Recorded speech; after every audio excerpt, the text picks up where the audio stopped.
Hey, Mom, welcome to the show. So, I realize that a lot of moms who listen to this podcast are newer entrepreneurs or maybe moms who want to become entrepreneurs. So, this episode is all about once you've identified a passion to monetize, now what? What do you do next? So, I'm going to talk about 9 things that I think you should focus on and things that you should actually do once you've identified a passion to monetize. And you're definitely going to need a notebook or a journal for this episode because I'm going to be sharing some tangible ways that you can actually go to the next step. So however you digest this information, just know that you do not want to miss this episode. Are you a mom looking to start or grow a work from home business by using the passions and gifts that God has given you? Do you feel stuck or unfulfilled in a job that feels more like a chore than a blessing?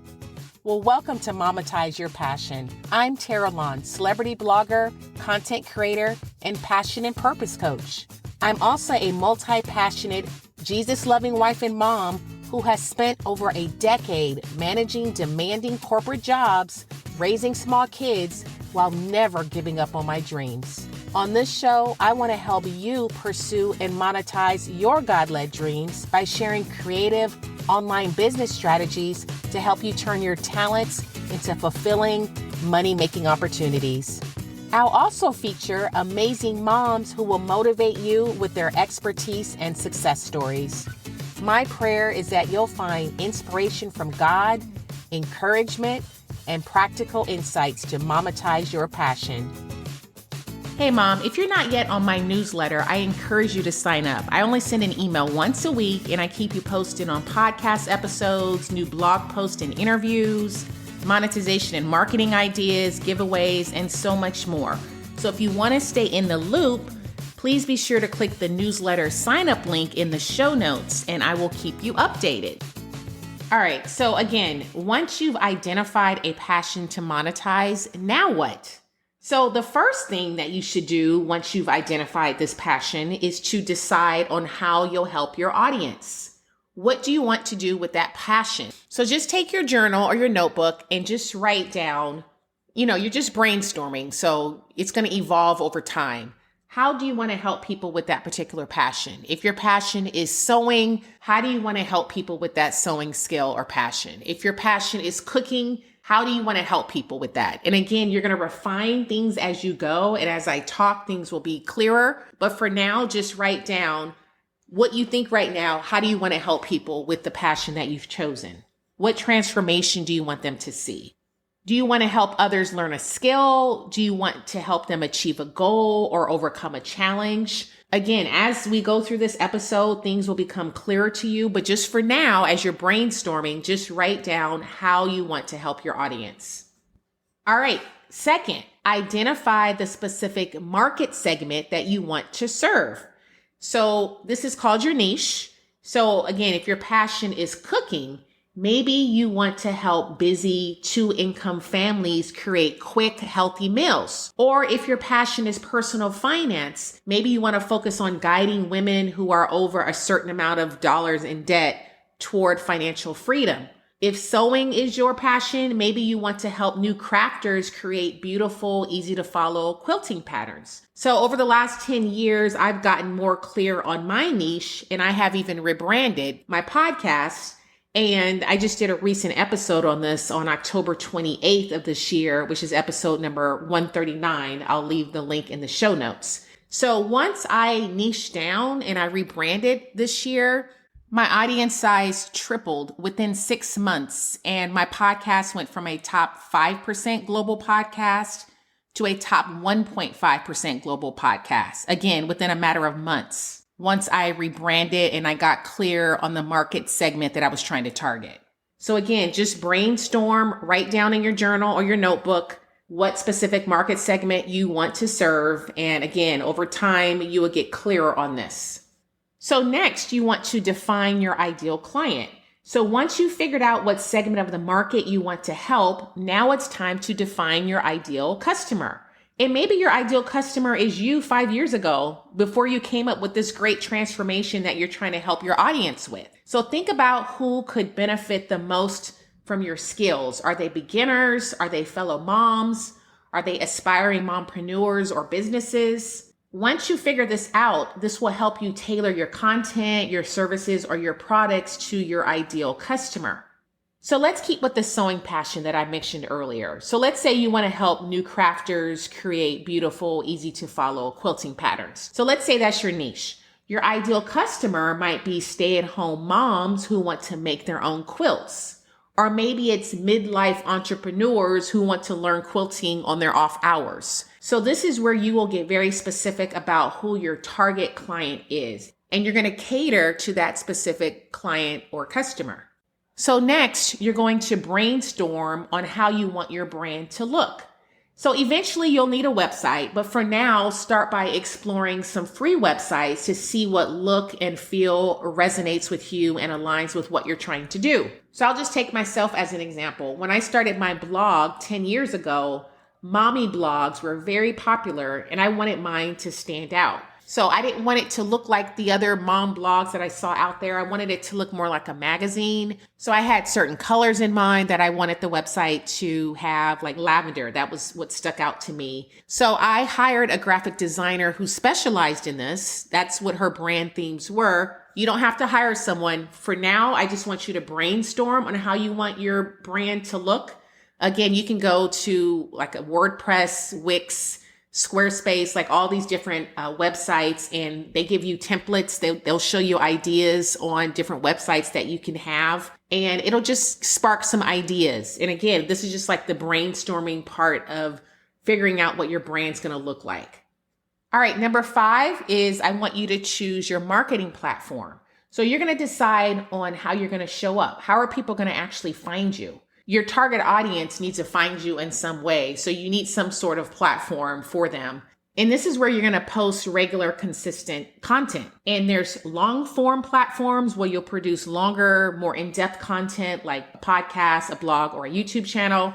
And then there's short form platforms like social media where you just create short, quick content for your audience. And if you've listened to me for any length of time, you know my preference is long form content like a blog or a podcast because people can get to know you on those platforms better because they're listening to you for a longer period of time and you start to build trust over time. And then that's when they want to eventually buy from you. But I would recommend you choose one long form platform and one short form platform to show up on. So let's say you choose to do a blog and that's where you're going to post articles or blogs or whatever. You're going to produce content on a regular basis. And then let's say for your short form platform, you want to choose Instagram, and that's where you're going to show up on a regular basis and produce content that is targeted towards your ideal customer. And again, as time goes on, you're going to figure out what type of content is going to best resonate with your audience. I would recommend that you have 3 to 4 themes that you regularly post about so your audience is clear on what they're going to get from you. So again, you're just writing this down in your journal. You're just brainstorming right now on the best marketing platform. You're going to come back to this. Things are going to change. But for right now, I want you to write down what you think your platforms of choice will be. And then number 6, you're going to create a step-by-step framework for how you'll help your audience. And again, you're just writing down ideas. Things will change. But from A to Z, how will your client receive their transformation? So again, right now you're just brainstorming. What step-by-step framework does your ideal client need to have from you? How are you going to help them? Step 1, what are you going to do for them? Step 2, and then the final step is the transformation. You think about your specific skill set, your passion, and how that can help your ideal customer. And again, you're just brainstorming in your notebook and your journal. This will all make sense as time goes on. All right, so the 7th step is packaging your offer. So now that you have a framework that you are going to help your customer with, how are you going to package it? Is it going to be a one-on-one coaching program? Is it going to be a group coaching program? Is it going to be a product? Figure out the best packaging method for the framework that you are giving to your ideal client. And I would recommend starting with something simple like the one-on-one coaching so you can get a feel for how this is all going to work. You can get feedback on if it's working for your ideal client. Then you can grow it and scale it from there. This also allows you to build trust with your audience, and it gives you a way to be seen as an expert in your field. So next, it's time to actually set up your business. So once you have a little bit more clarity and focus, it's time to set up your business entity, whether that's a sole proprietorship, an LLC, a corporation, etc. So many new entrepreneurs, they choose an LLC to keep their personal and business assets separate. And it also adds a layer of protection. But be sure to do your own research and consult with a professional to determine the best structure for you. You'll also need to register your business and open up a business bank account. So again, this is part of setting up your business. You're going to have to do your due diligence on what that specifically looks like for you. But just for now, just write down like steps that you need to take. You're just dreaming and you're thinking about in the future, what do you need to do? You need to set up your business. So next, number 9, you need to set goals. And you know that I'm a goals girl, and goals setting is one of the top things that you need to do to actually move ahead in your business, to actually start your business. If you don't know where you're going, it's going to be hard for you to ever start. So I would suggest starting with a 90-day plan.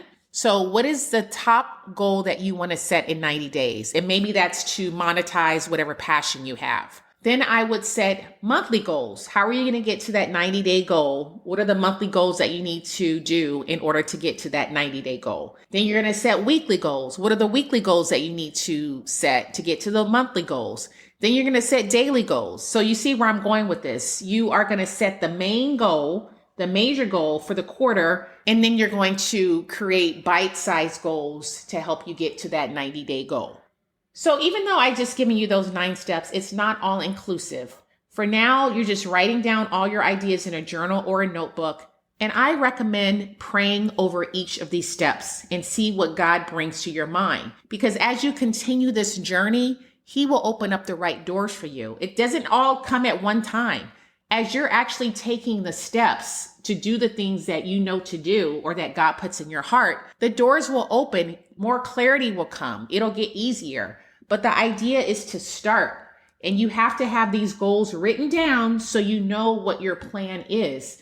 And you will find that as you're writing down goals, you're going to realize, okay, there's some things in my life that maybe I need to stop doing right now so I can make time for these goals. Maybe you don't need to be volunteering as much as you're volunteering. Maybe you don't need to be watching Netflix or these other streaming services because you need to focus on the goals that you've set for yourself. So again, as you begin to continue down this process and you're writing out your goals, you're accomplishing your goals, things will become clear for you, and you will actually be able to really monetize your passion. So just to recap, once you've identified a passion to monetize, what steps do you need to take? Number 1, you need to decide how you'll help your audience. Number 2, you need to identify the specific segment of the market you want to serve. This is called your niche. Number 3, you want to define your ideal client. Number 4, you want to brainstorm on how your brand will look. Number 5, you want to choose your marketing platform. 6, you want to create a step-by-step framework for helping your audience. Number 7, you want to package your framework or your offer.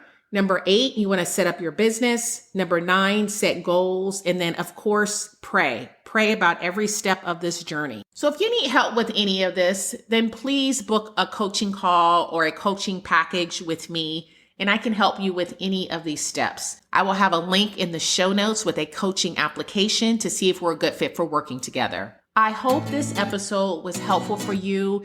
If it was, would you do me a favor and share it with another mom who could also use this?